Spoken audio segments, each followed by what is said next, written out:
रोजाना की तरह गरीब बहू रसोई घर के कामों में जुटी हुई थी। सोनल बहू, अरे ओ सोनल बहू, अरे ओ सोनल की बच्ची कहाँ मर गई? आई माँ जी। हाथों में चाय लिए हुए सोनल हॉल में आती है। ये लीजिए माँ जी चाय। क्यों रे मेरी गरीब बहू, चाय बना रही थी या बीरबल की खिचड़ी? इतना वक्त लगता है? माँ जी अब घर बाहर का सारा काम भी तो इतना है कि दिन भर कठपुतली की तरह नाचना पड़ता है।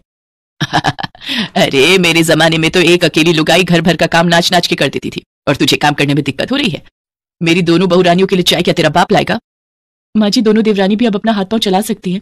क्यों, तेरे हाथ पांव में घुन लगा है? चुपचाप जाओ चाय लेकर आ। जी माँ जी। सास की बात सुनकर सोनल रसोई घर आती है।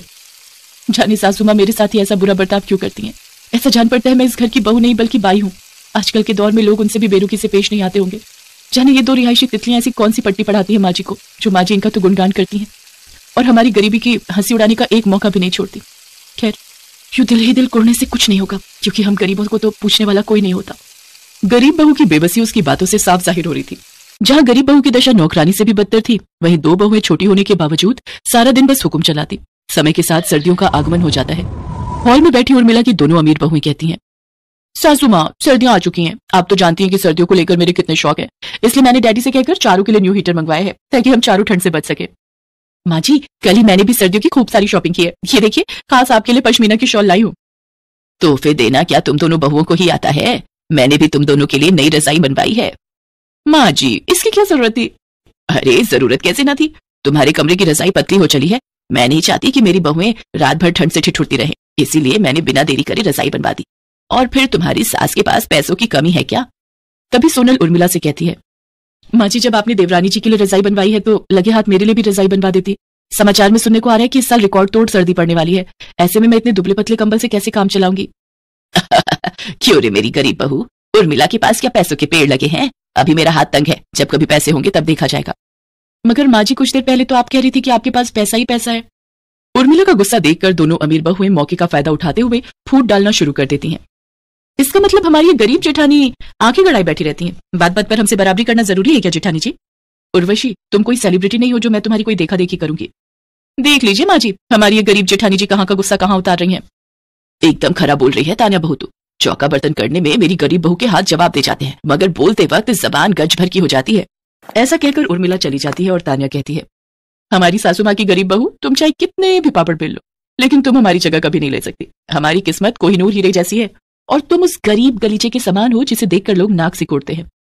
ऐसे ही कई सप्ताह बीत जाते हैं, जिसके साथ बेतहाशा सर्दियां बढ़ जाती हैं। जहां एक और अमीर बहुएं गद्देदार बिछौने पर भारी भरकम रजाई में मजे से सो रही थी, वहीं बेचारी गरीब बहू को सर्दी की सारी रात उस पतले दुबले कंबल में काटनी पड़ती है।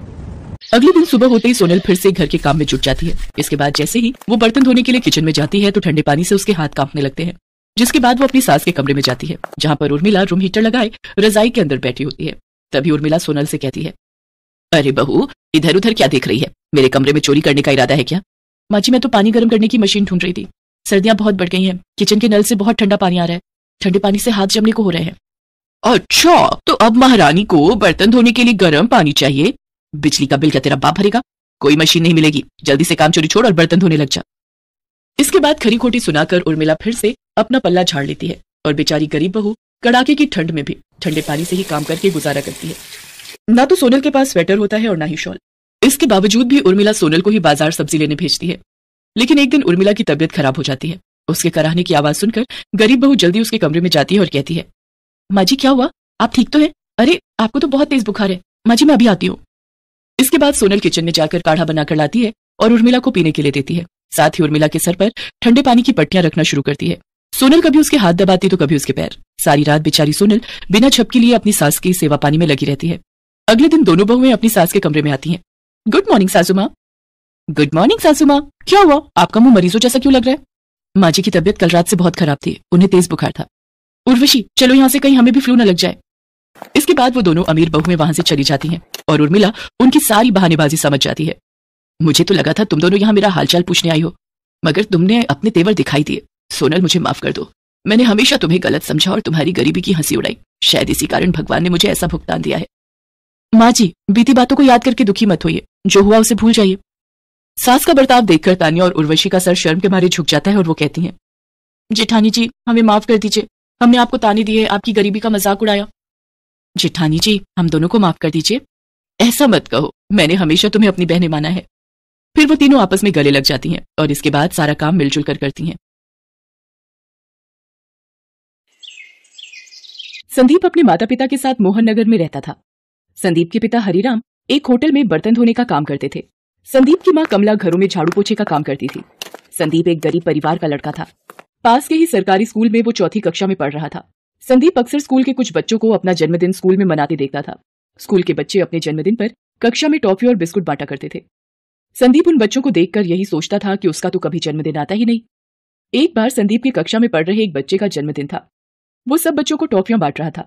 जब वो टॉफी देने संदीप के पास जाता है, तभी एक बच्चा उस बच्चे से कहता है, अरे यार सोनू, तू संदीप को टॉफी देकर क्या करेगा? ये हम सबसे तो अपने जन्मदिन पर टॉफी खा लेता है, पर आज तक इसने अपना जन्मदिन कभी नहीं मनाया। हम सबको टॉफी खिलाने के खर्चे से बचना चाहता है ये संदीप।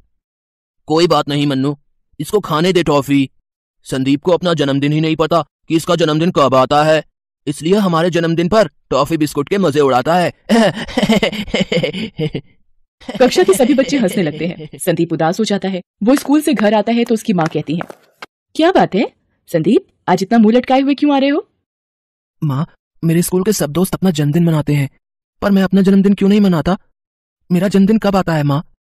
मेरे सब दोस्त मेरा मजाक उड़ाते हैं कि मैं अपना जन्मदिन कभी नहीं मनाता। संदीप, ये जन्मदिन वगैरह पैसे वाले लोगों के घर ही मनाए जाते हैं। हम गरीब लोगों का कोई जन्मदिन नहीं होता बेटा। हम कोई पढ़े लिखे माँ बाप तो है नहीं। तुम्हारे पैदा होने का दिन न तुम्हारी माँ को याद है और न ही मुझे। संदीप बेटा, चल अब ये जन्मदिन वगैरह की बातें छोड़, आजा रोटी खा ले। संदीप उदास मन से रोटी खाने लगता है, पर उसके मन में अब ये बात घर कर गई थी कि गरीब लोग जन्मदिन नहीं मनाते। गरीब का जन्मदिन नहीं होता। धीरे धीरे समय बीतता रहा। संदीप अब बड़ा हो चुका था। संदीप की माँ ने उम्र के साथ अब घरों में काम करना छोड़ दिया था। संदीप के पिता भी अब होटल का काम छोड़कर घर के पास में ही सब्जी का ठेला लगाने लगे थे। एक दिन हरिराम सब्जी का ठेला लगा रहा होता है। उसके पास वही होटल का मालिक आता है जहाँ हरिराम पहले बर्तन धोने का काम किया करता था। अरे हरिराम, सब्जी का ठेला लगाने लगा हो हैं? अच्छी बात है, शरीर चलता रहना चाहिए और मेहनत करने में क्या हर्ज है कि नहीं?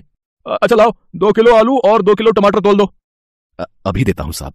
बड़ी खुशी हुई आपको इतने समय के बाद देखकर। अरे हरिराम, तुम्हारा एक बेटा भी था ना संदीप, अब तो बड़ा हो गया होगा, आजकल क्या कर रहा है? कुछ नहीं मालिक, अभी 12वीं पास की है उसने, तो घर पर ही है। अब कॉलेज की पढ़ाई के लिए पैसे भी तो चाहिए, इसलिए अभी पढ़ाई रोक दी है उसने। उसे भी कहीं किसी दुकान पर कोई काम मिल जाए तो घर खर्च में आसानी हो जाएगी और पैसे कमाकर आगे की पढ़ाई भी कर लेगा।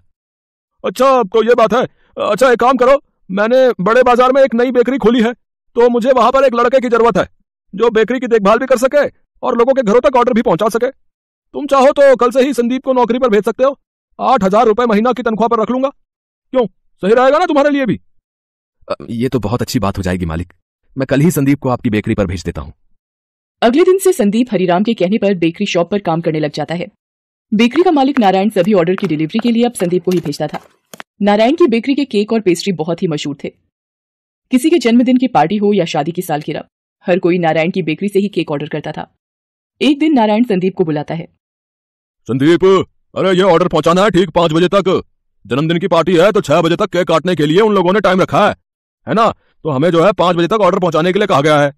ये घर का पता है, ठीक समय पर डिलीवरी पहुंचा देना, ठीक है? संदीप केक का ऑर्डर देने के लिए निकल जाता है। वो जैसे ही आधे रास्ते पहुंचता है, उसकी माँ का फोन आता है। संदीप बेटा, तेरे पिताजी को पता नहीं क्या हो गया है। सब्जी के ठेले पर थे तो बेहोश हो गए। एक आदमी उन्हें छोड़कर गया है, अभी भी बेहोशी की हालत में है। डॉक्टर को बुलाना होगा बेटा, तू जल्दी घर आ जा। माँ की बात सुनकर संदीप घबरा जाता है। उसे केक का ऑर्डर भी समय पर पहुंचाना होता है, पर वो क्या करे, उसे कुछ समझ नहीं आ रहा होता। उसे केक भी समय पर पहुंचाना होता है, पर उसका घर पहुंचना बहुत जरूरी था। संदीप की माँ घर में अकेली थी और पिताजी की तबीयत बिगड़ती जा रही थी। संदीप घर की तरफ निकल गया। संदीप सीधा डॉक्टर को लेता हुआ ही घर गया। डॉक्टर ने संदीप के पिता का चेकअप किया और कुछ दवाइयां लेकर संदीप को दी और संदीप के पिता को कुछ दिन आराम करने के लिए कहा।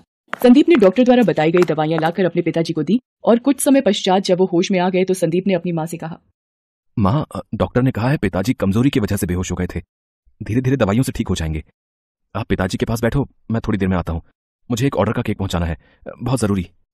संदीप केक लेकर जल्दी जल्दी नारायण के दिए पते पर पहुंचता है। संदीप घबरा जाता है कि जिनका ऑर्डर है कहीं वो लोग गुस्से में आकर नारायण को फोन न कर दे, कहीं नारायण उसे नौकरी से न निकाल दे। ये सब ख्याल संदीप के मन में आ रहे थे क्योंकि नारायण के भी बार बार फोन आ रहे होते हैं, पर पिताजी की तबीयत को देखते हुए संदीप नारायण के फोन को नहीं उठा पाता। संदीप थोड़ा घबराया हुआ केक लेकर घर के दरवाजे पर पहुंचता है। जी, आपका केक का ऑर्डर था। सॉरी, थोड़ा लेट हो गया, वो मेरे कोई बात नहीं बेटे, वैसे भी मेहमान थोड़ा लेट ही आते हैं। मेरे पोते का जन्मदिन है, आज वो 10 साल का हो गया है। रुको, मैं अपने बेटे किशोर को बुलाता हूं। अरे किशोर बेटा, अरे ये जो केक ऑर्डर किया था, केक आ गया है। चलो मोहित बेटा, तुम्हारे जन्मदिन का केक आ गया है, जिसका तुम्हें बेसब्री से इंतजार था। वाओ, मेरा बर्थडे केक आ गया। मम्मी देखो मेरा बर्थडे केक। दादा दादू देखो, दादी दादू देखो। जी, नारायण जी की बेकरी से आया हूं, ये आपका केक। हैप्पी बर्थडे बेटा। थैंक यू भैया। आप भी अंदर आओ ना भैया, आज मेरा बर्थडे है तो आप भी तो गेस्ट हुए ना। हाँ हाँ प्लीज, अगर मोहित का मन है तो थोड़ी देर के लिए आ जाइए। सर मैं आपके घर की पार्टी में, सर मैं कैसे? क्यों नहीं बेटा, आप क्यों नहीं आ सकते? आओ बेटा, मेरे पोते का मन है तो थोड़ी देर के लिए आ जाओ। भैया आप मेरे जन्मदिन का केक लाए हो, मैं आपके जन्मदिन पर केक लाऊंगा। आपका जन्मदिन किस डेट को आता है भैया? बचपन का वही प्रश्न संदीप को याद आ जाता है जिसका उत्तर उसे आज तक नहीं मिला था। वो चुप हो जाता है। मोहित दोबारा उससे वही प्रश्न करता है। इस पर संदीप कहता है, पता नहीं मोहित बेटा, मैंने कभी अपना जन्मदिन नहीं मनाया, इसलिए मुझे पता ही नहीं कि मेरा जन्मदिन कब होता है। इस प्रश्न का उत्तर तो मैं भी आज तक ढूंढ रहा हूं। जब भी मैंने अपने माता पिता से यह पूछा कि मेरा जन्मदिन कब होता है, मेरे माता पिता ने हमेशा यही कहा कि गरीबों का जन्मदिन नहीं होता, गरीब जन्मदिन नहीं मनाते। कोई बात नहीं भैया, मैं आपका जन्मदिन मनाऊंगा। पापा दादू, हम कल भैया का जन्मदिन मनाएंगे। हम भैया के घर चलेंगे ना पापा? हाँ हाँ मोहित बेटा, हम कल इन भैया के घर जरूर चलेंगे। अगले दिन पिता की तबीयत की वजह से संदीप छुट्टी पर होता है। मोहित अपने पिता और दादू को लेकर नारायण की बेकरी पर जाता है। नारायण को लगता है कि कल केक लेट हो गया था, शायद इसी वजह से वो संदीप की शिकायत लेकर आए हैं। नारायण उन्हें बताता है कि संदीप के पिताजी की तबीयत खराब है, कल इसी वजह से उसे आपके घर आने में देर हो गई थी। जब वो उनके घर केक देने जा रहा था तो रास्ते में ही उसकी माँ का फोन आ गया था कि उसके पिताजी की तबीयत अचानक खराब हो गई है, इसी वजह से उसे केक देने में देरी हो गई। मोहित के पिता और दादू नारायण को बताते हैं कि पार्टी शुरू होने से पहले ही संदीप केक ले आया था। संदीप ने अपनी जिम्मेदारी पूरी तरह निभाई है। वो नारायण से संदीप के घर का पता पूछते हैं और एक बढ़िया सा केक भी खरीदते हैं। वो संदीप के घर पहुंचते हैं। संदीप मोहित और उसके पापा व दादू को देखकर हैरान रह जाता है। वो अपने माता पिता से उन्हें मिलवाता है। संदीप भैया हैप्पी बर्थडे, ये लो आपका बर्थडे केक। कल आप मेरे बर्थडे पर आए थे, आज मैं आपके बर्थडे पर आया हूँ। आओ संदीप भैया केक काटते हैं। आओ बेटा संदीप, अपना जन्मदिन मनाओ और ये केक काटो, मोहित को बहुत खुशी होगी। और बेटा, आज के बाद कभी भी ये मत कहना कि आप गरीब हो बेटा, ठीक है? मन से अमीर होना चाहिए, दिल का अच्छा होना चाहिए, मनुष्य का मन साफ होना चाहिए, तो वो अपने ही आप अमीर हो जाता है। सब मिलकर संदीप का जन्मदिन मनाते हैं। संदीप और उसके माता पिता बहुत खुश होते हैं। संदीप की आंखें खुशी के आंसुओं से भर जाती हैं। थोड़ी सी खुशी भी किसी इंसान के जीवन को ढेर सारी खुशियों से भर देती है। इंसान छोटा या बड़ा नहीं होता, उसके कर्म उसे बड़ा बनाते हैं। और ईश्वर की धरती पर नेक इंसान भी हैं, ये साबित करके एक अमीर गरीब का जन्मदिन खुशियों से भर देता है।